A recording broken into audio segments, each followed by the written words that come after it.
Hello, everybody. Welcome back for another Three Girls, One Monthly Catch Up. Today, we will be discussing all things that went on for each of us in the month of May. So, the categories we will cover will be timestamped in the description box below. So, let's just get started. The first category we usually tackle is the decks that we used. So, I will go first. Okay, I actually just focused on mainly two decks that I used in the month of May. Thank you, Sarah. So the first one is the Eastern Ink Tarot. And this was a gift. And it's very pretty. It feels very spring to me and watery and airy and just with the colors. It's very pretty. And I don't really have all that much to say other than it was just a nice time to work with it. It didn't take me a lot of work. It wasn't a lot of cerebral labor. It was because it's very RWS. And so it was just like an easy reader and just lovely to look at as I would do my daily pulls. It does have a guidebook, but it's all in Chinese. So luckily, I did not need the guidebook. This was the only image that I'm like, what am I looking at? And so I was able to use a translator app. That this white thing up here, I was like, I'm not sure what that is. So I was able to use the translator app to read the guidebook, and luckily the guidebook did in fact explain what it is, which is that it's part of the moon. Oh, okay. Right. Okay. Yeah, because I'm like, what is that? But other than that, no problems with this deck. No problems. It's really pretty. It is really pretty. Yeah. I also worked with the Tarot of a Sweet Twilight, Tarot of a Sweet Twilight. And I talk about this in a recent video on my channel where I just, I wanted to use an older deck that I hadn't reached for in a while. And this one is just a lot of fun. I'm definitely with like the warmer weather and into more of like the vibrant colors. I'm into colors anyway. A lot of my decks have a lot of color, but this just seemed the vibe. So yeah, just a lot of fun. So again, not really super much to say with this. Oh, this is modified, by the way. I chopped off all the borders. But yeah, it's a good time. So it was just nice to reconnect with a deck that I hadn't used in a long while. So I only worked with one deck in May, and I talked about it in our recent live, actually. But I worked with the Spacious Tarot in May. I received this as a gift from a friend, and right at the beginning of May, maybe the end of April. I can't remember if I got it at the end of April or the very beginning of May, but I worked with it for the whole of May, and I really, really enjoyed myself with this deck. I have always thought, unsurprisingly, I don't know myself as well as I think I do sometimes, because I've always thought that I prefer decks with people in them, like just, or, animals or something like that. And yet I have a very similar, this one does have some animals in it, to be fair, but some of the decks obviously some of the cards have nothing in it, but and I had a very similar experience to that I did with the Tildwick Tarot, where I was like, I don't know if this is going to be for me until I had it in my hands. And then I was like, there's something really powerful about being able to completely put yourself into a card that really changes the way, I love this death card, that really changes the way that it reads and makes it much more, in some ways, a much more visceral experience when you're reading with it. And so I had quite a good time with this. There are some cards I love, some cards I just like, but there are no cards I don't like. And I'm having a great time. I have put it away now because otherwise I would just carry on using it forever and never use anything else. But I do like this one as well. I love that deck. It's despite the fact that all the images are so simple, it reads so intuitively in the way that they did despite the simplicity of the images, they evoke the card meaning so well. It's just really smart. It's really smartly done. Yeah, I think so. I do think you could if you were a beginner and you had a good book and this deck, you would pick it up fairly easily. I think it's very easy to read with in that respect. But it's just beautiful. So the deck that I worked with the most consistently in May is the Golden Tarot, my old favorite, the Golden Tarot. And, you know, this is a deck that I love a lot. I've had for many years. I got a new copy of it because it came out in a linen cardstock, which is really lovely. I trimmed off all the gilding, and it's just, you know, now it's a copy of this deck that I really love. I find really usable, and it's just kind of like the perfect form factor. So I love it a lot. It's quite nice now. I feel like the way it turned out. So in this, you know, it's classic. It's classic. It's always great to work with. It's a very straightforward reader. It's always been a very straightforward deck for me, you know, and it just, it doesn't have quite the same personal touch as like the Touchstone Tarot does, but it reads very, very easily and very fluidly. It just feels a little more zoomed out, I suppose, on the human experience than the Touchstone Tarot does, like in some ways. So, but yeah, it's a great deck. Absolutely. Absolute fave. There were a couple of decks that I did like one reading with. And one of those is a deck that is new to me, which is the Bon Sequitur Tarot, which I have talked about in our recent live, but this is just a really, really cool, beautiful deck, fantastic artwork. It's a nice square shape. It's a lot of fun. I love the backs. This Eight of Pentacles in particular, I really like because I'm pretty sure that's the artist's self-portrait, you know? So, so it's a lot of fun. I love it. This is the Four of Swords. Like, I don't know. It's just a great deck. Love it. And so I did just like a reading with that one. And then I also did one pretty important reading with my old pal, my newly trimmed old pal, which is the Efflorescent Tarot, which is another wonderful deck. And now that it's trimmed, I love it so much. I'm so excited to have a trimmed copy. It turned out so good. And it's just the right size, and it's just it's perfect now. I'm so happy. I'm so happy with how it turned out. So so yeah, another oldie but goodie. But I did a really sort of like impactful reading with this one over the course of the last month. So so those are the other two I used just a little bit. Mostly it was Golden Tarot. On to our next category, which is books. So I'll just talk about a few. One book that I read was called Hedge Witch of Foxhall, and it's basically about this young hedge witch named Fionn, I think, and she does magic for the poor, and this is set in kind of medieval Wales. So she does magic for the poor, and keeps herself separate from the main Foxhall coven, which is, you know, they basically, because the magic in Wales has been disappearing.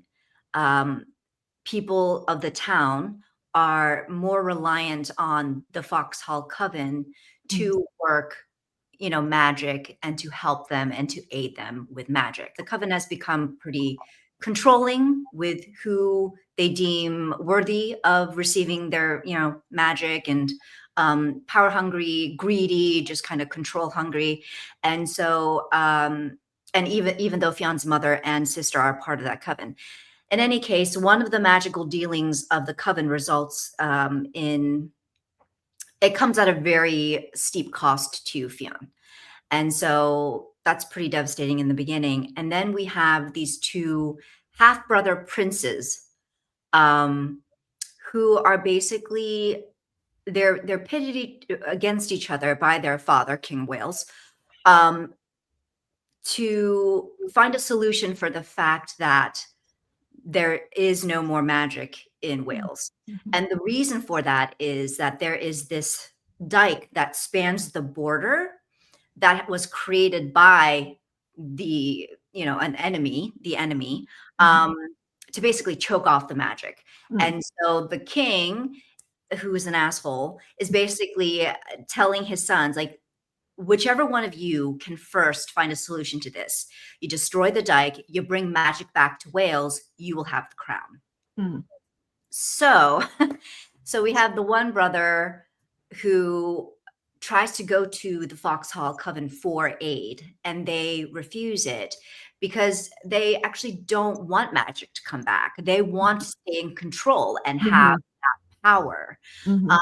And so then he reluctantly enlists the help of Fionn, who agrees to help because she knows that, or she suspects that the only way that she can get back what she's lost is to, yes, help him destroy this dike, bring the magic back. For a cozy read, it didn't feel like a cozy read because, you know, the thing that happens in the beginning, it's really upsetting for Fiona. I was just like, how the hell is this a cozy read? I'm like super upset right now that this thing happened. But I suppose, you know, the fact that they advertised that way, you just kind of know, well, things are going to work out in the end, right? It was okay. It was, yeah, it was okay. And then we have Bride by Ali Hazelwood, which is like a paranormal fantasy that I know has been pretty popular. This follows a young woman protagonist. Her name is Misery Lark, which I know, like, hard eye roll. Her name is Misery. And she's a vampire, and she's the daughter of a very powerful, like, vampire councilman. And she's living, you know, she wants to live like a low-key, anonymous life amongst the humans, but then she's called by her father to uphold this, I guess, like alliance, this traditional alliance pact that the vampires have had with the the werewolves. So you've got this like very trad, like vampires versus werewolves situation. So she's called upon to essentially take part in this kind of peacekeeping alliance by marrying the alpha of the weres. I know. Right? Sorry, yeah. As soon as I hear alpha, I just roll my freaking eyes. There's a lot of that in this Oh, one. it's literally ABO fanfic. Great. Yeah. Okay. I mean, So, she is, isn't she, Ellie Hazelwood? That's where she comes from. She's a fanfic. yeah, I guess so. I don't really know much about her, but anyway, so Misery marries this alpha dude, werewolf dude, and she actually goes into the arrangement without much fuss. I mean, she readily agrees to it, and there's a specific reason she agrees to it, which you find out, you know, in the novel. I have read an Ellie Hazelwood and really liked it, but it wasn't one of her. It's not a paranormal one. It's just one of her STEM romance ones that she does. Okay, yeah, I know. Called Love Theoretical or Love Yes, Hypothesis or something like that. I thought it was good for a romance. It was fine. I enjoyed it. Yes, this one I just thought it was funny. I just thought it was funny. The other book I'll talk about is Gallant by V.E. Schwab. It centers on this girl, Olivia, who's basically an orphan that grew up in a girls' home. And she is mute. And so therefore, right away, she's like a misfit in this girls' home, a misfit and outcast. So she has a pretty difficult time there. And then at a certain point, she receives a letter at the girls' home from like an uncle or something like that, calling her back home, and to this place called Gallant. And she has heard of this place before because like the only thing she has is a journal from her mother. The journal entries, you know, basically evolve into kind of the mother's kind of mad scribbles and just some mysterious things that are happening that she, you know, Olivia's trying to kind of piece together, like what went down. But one of the entries is basically the mother warning Olivia to stay away from Gallant. But Olivia decides to go back to actually go to Gallant, and she's not expected there.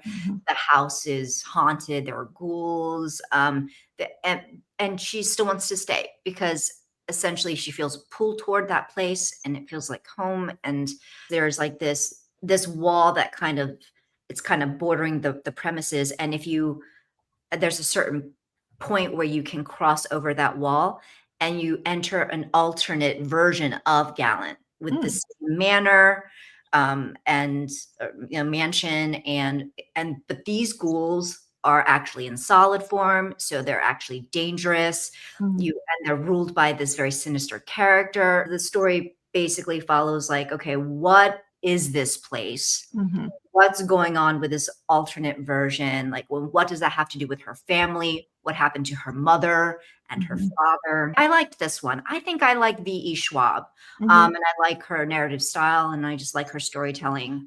So I think I'll talk probably about three. I've got three to talk about too. So I read A Sorceress Comes to Call by T. Kingfisher, Hmm. which is really loosely based on The Goose Girl, which is actually a fairy tale I don't know that well and had to look up. But we have Cordelia, who's like 12 or 13, I think, and her mum is a sorceress, and she's just like a straight up evil sorceress. There's nothing redeemable about her mother at all. She's a proper fairy tale villain who has no nice features. And she has this thing that she can do to Cordelia that she calls obedience, where she can kind of take her over. And it's really dark. It's a really dark story, but she wants power and money. And so she wants to marry Cordelia off to somebody rich. And the mother decides that to infiltrate this household where there's a single gentleman and his sister lives, and marry him so that it can get her into society so she can marry off Cordelia. And the sister is called Hester, an older woman. She's great. They had older characters in it who were fantastically well written and really likable. But Hester realizes something weird is going on and then wants to help Cordelia, and that's kind of where the story goes from there. It was fantastic. Like, I really, really enjoyed it. I think it was almost a 5-star for me. Wow. I had a really, really good time. I love T. Kingfisher's writing. I am discovering I really like the way she writes anyway. And it was just the right level of horror, but still a fairy tale. And I think that's where I'm discovering that I like fairy tales, but I like them when they're darker. The next one I read, which was a huge surprise for me, was The Wedding People by Alison S. Patch. It's literary fiction, and it's about a character called Phoebe she's just gone through a divorce. Her husband basically, they tried to have a baby and they couldn't. And her husband left her for another woman during the pandemic and moved out, and obviously that she wasn't going out to work and she couldn't leave her house, and so she was, over time, she's just, with different things that have happened, she's become more and more and more depressed. And so she goes off to this, she spends all of her money on this really expensive resort, and her plan is to go there, have this amazing meal, and then kill herself by taking cat medication, which I'm laughing because it's ridiculous. It's deliberately ridiculous. Yeah. The story goes on, it's deliberately ridiculous. It's like who tries to kill themselves on half a bottle of cat medication? Like, Right. But she goes to this hotel, and it turns out that there's been a mistake, and everybody else in the hotel is there for a specific wedding, and the bride had thought she'd booked all of the rooms. And she sees the bride in the lift when she's going up to her room, and she tells the bride's like, how are you here? Why are you here? And she's like, I'm here to kill myself, because she's just in that mind frame. And so the bride's like, well, I can't, you'll ruin my wedding. You'll ruin my wedding. So the bride infiltrates her life and gets her involved in the wedding and all of this kind of stuff. It was like, it sounds like when you pick it up, it's like, this is the most depressing premise. And yet it was the most hopeful, lovely book that I've read in a really, really long time. And I don't normally like literary fiction, but I devoured this book. It was so good. Phoebe was which is our main character, so relatable. Like, she's in her 40s, which also, so am I, but she was just so real and so relatable. And it was just also very, very funny I can see that. in a very genuine kind of way. It was, I would highly recommend it. It was like, don't let the premise put you off, because it's such a small part of the beginning of the book, and it becomes a much bigger, much more hopeful story about the lives that we build for ourselves and the friendships that we can create. And you know, if we just allow ourselves to be ourselves, what that can do for us and stuff. And it was really, really lovely, really lovely. And then the other book that I read, I don't know if I can even describe this book. I'm so confused for most of it. I audio read Flux by Jinwoo Chong. And this has 3 point of view characters. So it has Bo, who's a young boy, and his mum has just died. And then we have Brandon, I don't know, who has just lost his job, and he's been like randomly given this job that he doesn't really understand what his job is, but he's making good money. And then you have Blue, who is an older gentleman who something has happened to him and he can't talk anymore, and he's making some documentary about the thing that happened to him like 20 years ago that led to him losing his voice. And it's something to do with time travel. Like there's all kind that Brandon's story is the main story that seems to link the other two together, but his story is not told in a linear fashion at all. Jumps about all over the place. It's one of those books where the payoff at the end is totally worth it, and it all comes together at the end, and you're like, I absolutely see where we were going with this now, and it got there in such a really interesting way. But for like 85% of the book, you've got zero idea what is actually happening. It's fast paced though, and it's just you just stick. If you're willing to just stick with it, it goes really quickly. It's really engaging. It's really interesting, and for a large proportion of that is because you want to know what the fuck is going on. And then the end is just kind of really lovely. When it comes together, then you're just like, actually, that's a really lovely conclusion to this story that I didn't realize that that's where we were going. But now that we're there and I'm looking back on the story, I can see that that's exactly where we were headed the whole time.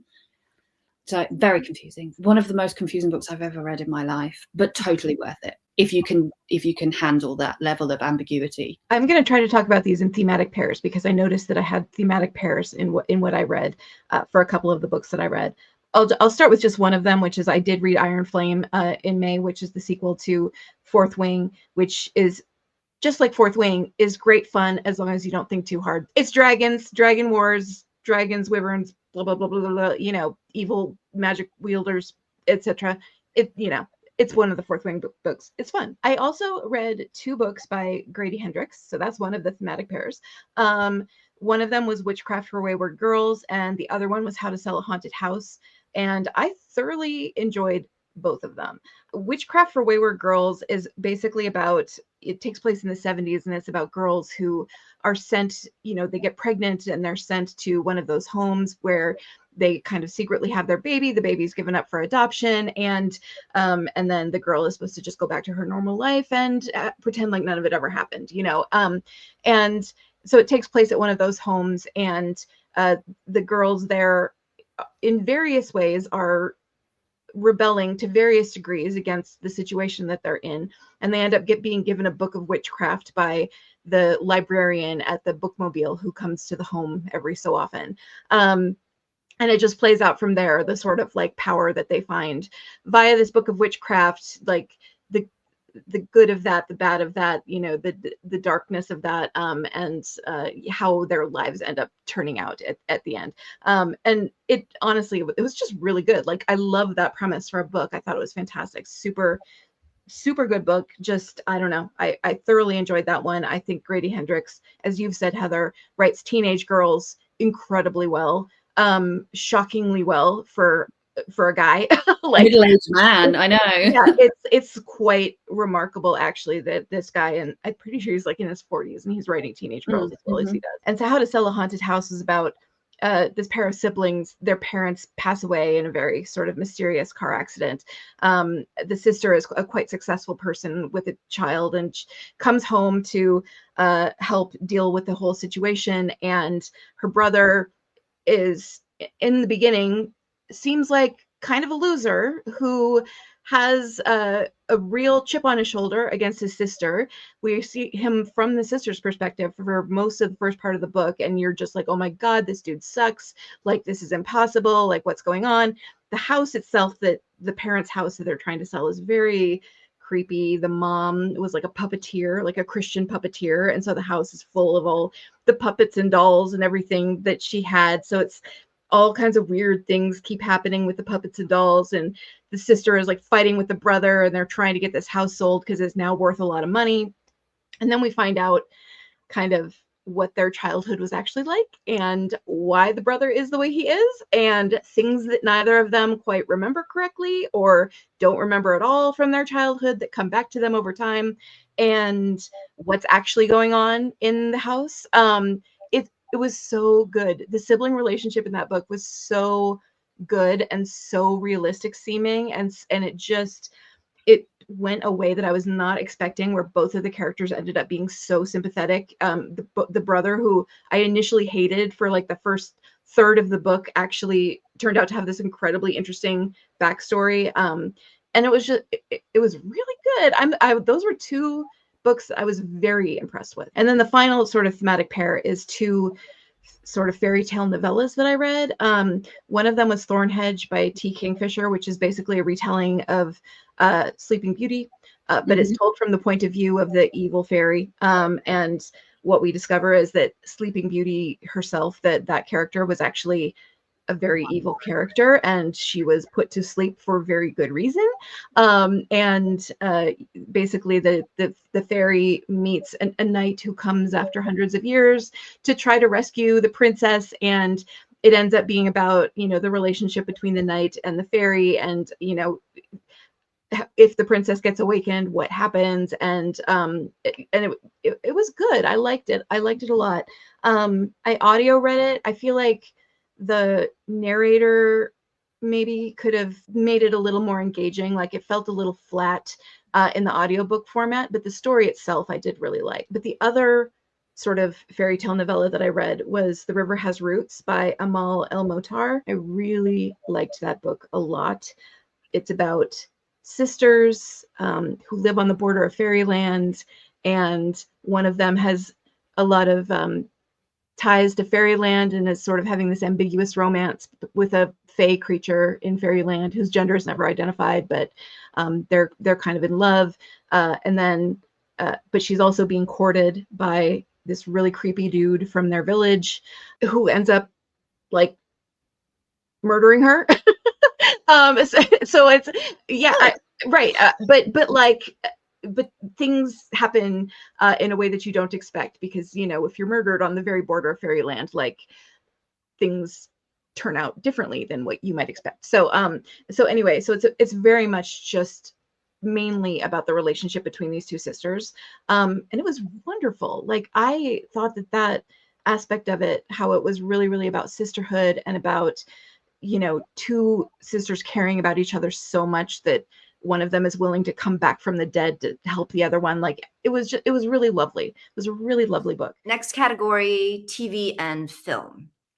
So I didn't really do all that much. Matt and I continued on with season 2 of Apothecary Diaries, which is an anime that talked about in the last monthly catch up. We had finished season 1. So we are progressing through season 2, and it's perfectly entertaining and fine and funny. And so we've been enjoying that. We did also start season 2 of Andor.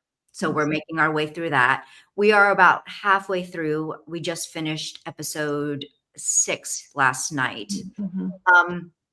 I will say that it was a little slower on the uptake for me, just because there is a lot going on. So there are a lot of pieces, and for it being titled Andor, you don't really see much of Andor for how many episodes in.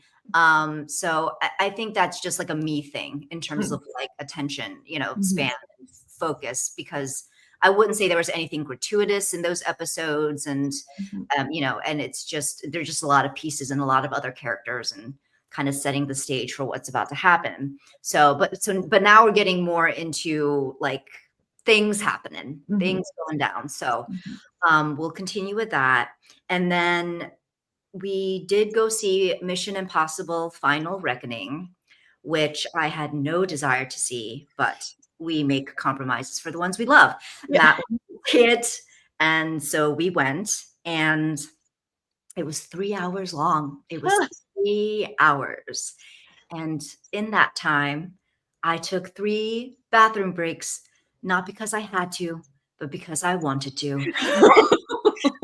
And I'm sorry if there's anyone watching who really loves these movies. I mean, I think I watched like the first two and enjoyed them I fine, but watched the first two and then gave up halfway through the third Yeah. one. yeah, as they progress, I'm just kind of like, all right, but like I've seen them all. I know that with action movies, like there you need to have certain suspension of disbelief, and it's just supposed to be like a mindless action movie kind of thing. But like, I just found it a little bit preposterous and a little bit, and even Matt, who really just kind of enjoys these movies, and he just like goes along with it. He's along for the ride kind of thing. Yeah. Even he was like, okay, come on now. This is a little ridiculous. That This was is a a little little bit- much. So I watched a couple of films and a series in May. I watched a couple of horrors. Neither of them were good. Okay.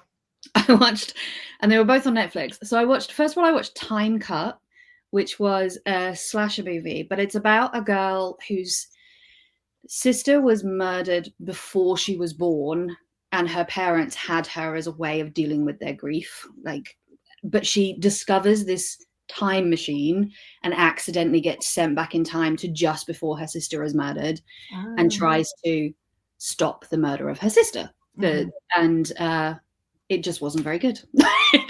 Wouldn't stopping the murder of her sister mean that she was never born? Well, you would think so, but then they do this weird thing where they're like, time doesn't work like that, and so she it's all explained in movie. It's not explained well, and I didn't think it was an hour and a half, and it still felt like a long film. Oh wow. Okay. So it wasn't great. There's not really much more I can say about it than that.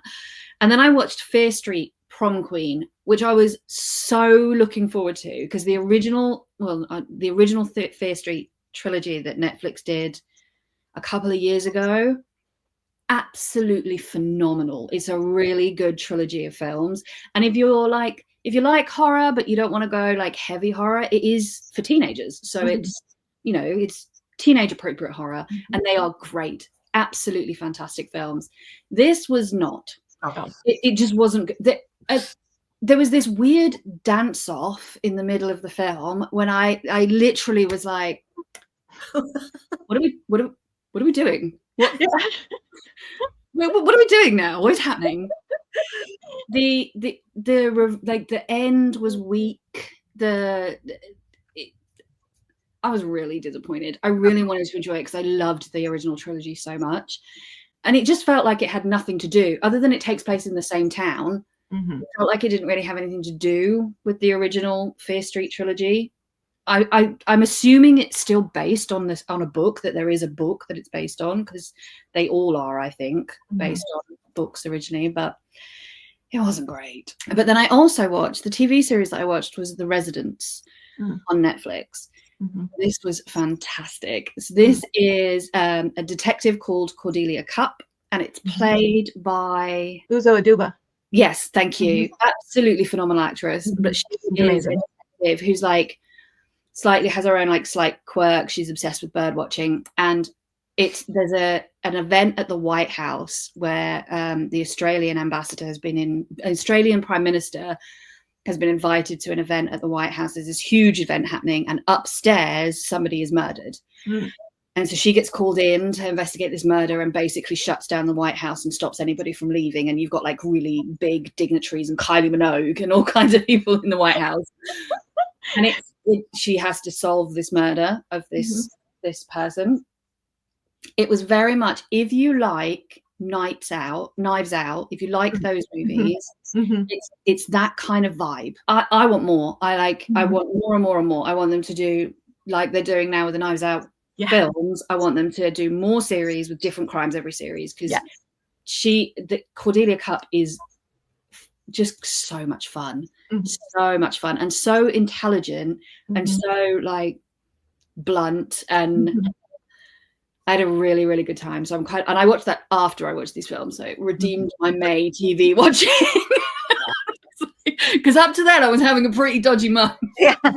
So I finished Andor, which I loved. I thought I can see what you're saying, Julie, about how it did feel like it got off to a bit of a slow start, because there are a lot of moving pieces and different characters, and but it really, really accelerates towards the end. And honestly, that show is just, it's so good. It's so good. It's such grounded Star Wars, like feeling like the world of Star Wars could be actually real, and what would it really be like to be a spy for the rebellion, and what would it really be like to be an Imperial officer. And it, like, the characters are all so good, they're all so interesting, well acted, well written. God, I just loved Andor. I loved Andor. And so basically that, because as soon as it was over, I wanted to watch Rogue One. Yeah. And then that kicked off like an entire Star Wars rewatch for me. Like, I've been rewatching the entirety of Star Wars. So yeah, I even rewatched the prequels. I don't know why, because they're not good, but I was like, sure, why not? Like, let's rewatch the freaking prequels. Let's relive that moment back when I was in college, when I went to see the Phantom Menace and tried to enjoy it and couldn't. Like, sure, why not? And so I'm actually, on a side note, that's what I did during the pandemic. I got Disney Plus and I watched all 11 movies in like chronological order, not order, back to back during the pandemic. Yeah. Wow. It's been fun, honestly. Like, it's just been like my thing. Like, I don't sit down and watch each one like start to finish in a day. It's just like, I get done with work for the day and go watch, while I'm eating dinner, watch a half hour of whatever Star Wars movie I'm in the middle of, and it's just been great fun. So yeah, I'm actually in Rise of Skywalker now. Like, I'm at the very last movie, which I hate that movie. It's terrible. It made me so angry, and I'm still watching it because I'm just like, Star Wars, whatever. Like, we're just gonna watch Star Wars. So honestly, it's been quite fun. And then I did go to the theater once, which was actually the very last day of May, because last Friday, J-Hope of BTS had his live viewing concert in theaters, that he's been on tour. And so he did a big stadium concert in Osaka, and that was broadcast in theaters worldwide. And it was super fun. Like, it was one of the more engaged audiences, because like people in Minnesota are very polite. So a lot of times you'll like go to see a BTS concert in the theater, and like people are very sort of like, trying to be very quiet and trying to not disturb the people around them. And like, it's more fun if everybody just acts like it's a concert and like hoots and hollers and like has a good time. And this audience was much more like that. And so I went with my local Army friend, and we just had a super, super fun time. There were people giving out freebies. Like, it was I think people are just more excited because we're getting closer to the reunion. And now a lot of people are just getting more invested in BTS again. And so it was just a really fun, engaged audience. People were like sitting in their seats doing the choreo, it was super fun. And then our final category is our wild card category, where we just update each other on, general life updates, anything, any hobbies, any memories, events. So for my part, I mean, my May was fairly low key. We did have a cookout here at the house, and it was really just an excuse to have people over and to give my friend a congratulations. She got engaged at the beginning of the year. So at least, one good thing that happened in 2025, she got engaged. So, we had her and her fiance over and a few other people over, and just kind of celebrated and did some grilling and just hung out. So that was actually really nice. Like, hobby wise, well, I did talk about this recently, but I did start this, which is the solo RPG, journaling RPG, Koriko, A Magical Year. My first time trying an RPG. And so that's been fun. I am at a point now where there's a lot more instruction, and some of it's a little confusing in terms of the wording. And so I've had to do some kind of Googling on Reddit or just see like, okay, am I doing this right? I mean, it doesn't really explicitly say, and there are two ways you could do this, but like, so that's kind of been holding me up, but hopefully I will continue on and be able to make a dent. I've had a fairly quiet May. I did go to my friends to watch the final of the Eurovision Song Contest, which I don't know how much you guys know about that in the States, but we know about it. I don't watch it. We know about it, but we know what kind of thing it is. So yeah. Yeah, I mean, it's a fairly big deal. in Europe. I've been watching it since I was like 4, 5. I haven't watched it the last few years because I haven't got a telly. So I went to my friends this year to watch it, and it's always a great time. You know, you scoring all the different acts and thinking about which ones that you would expect to win. Of course, the UK didn't even come close to winning because the rest of Europe hates us, which is pretty par for the course these days. I don't think we've won since the 90s was the last time we won the Eurovision Song Contest, but it doesn't matter because it's fun. So that was good. I did that. That was pretty much it. I started a new course. Oh boy. In May, because I'm in that space now where my university module has finished and it doesn't start again until October. So I wanted something to do in the interim. And also it's been something I've been thinking about for a really long time. So I started a TEFL certificate, which is teaching English as a foreign language. Oh. Mm-hmm. So I do the course, and then I've got a couple of other courses off the back of that I want to do, like teaching one-on-one and teaching online courses, specifically English online. And then next year, I think I might, once I've like finished my degree, because my degree will be over this time next year, then I'm going to start looking at setting up my own like online teaching business. I think is where I'm going to go with that. So awesome. I love having lessons. And I'm like, the more I do it, the more I'm like, I want to do this though. I want to be on the other side of this. So I've started that. It's a lot of fun. There is a lot more about the English language than I didn't realize I didn't know until I started doing like in-depth grammar lessons, and I'm like, well, there you go. I never knew that. I mean, clearly I did because I do it, but I didn't know that's why I was doing it. Well, at the very end of May, I started a new job, which is actually going great so far, and I'm very happy with how it's going. But so I spent the bulk of May just like, once I got the job offer, which happened earlier in May, it took a couple weeks to get everything together for me to actually start the job, like get equipment and background tested, background checked, and all that kind of stuff. And so I basically just like took that time to get my life together, like do all of the chores and tasks and things on my to-do list that, you know, anything where I needed to go somewhere during business hours to get something done. I tried to do all of those things. And so it was just a very productive month in general. I just did a lot of stuff before having to start my job. So, which was nice. I got a lot of stuff crossed off my to-do list, and then I started a new job, and it's going really well. And I'm very happy with how it's going. I think everything turned out the right way. So I'm quite pleased with life right now. So Yay. That's it for us. Thank you so much for hanging out with us, and we will catch you in the next one. So take care. Bye-bye.